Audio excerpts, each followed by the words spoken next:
რა არის კონკრეტულად ტრავმა? ტრავმა არის ადამიანის შინაგანი რეაქცია იმ საფრთხის შემცველ უკიდურესად საშიშ და კატასტროფულ მოვლენაზე. როგორც გაბორმატი ამბობს, ტრავმა არ არის ის, რაც მოხდა, ტრავმა არის ის, რაც დარჩა ჩვენს შიგნით. და ტრავმის შემდეგ ადამიანს ერღვევა უსაფრთხოების განცდა.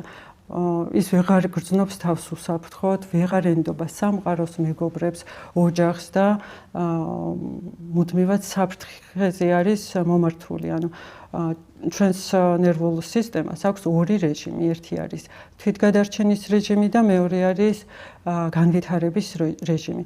როდესაც თვითგადარჩენის რეჟიმია გააქტიურებული და ტრავმის შედეგად ის რეჟიმი აქტიურდება, გამოირთვება ხოლმე განვითარებაზე მიმართული რეჟიმი და შესაბამისად ადამიანი მთლიანად, მთელი სხეულით, მთელი ფსიქიკით არის მომართული, რომ რაღაცნაირად გაუმკლავდეს ამ ტრავმას.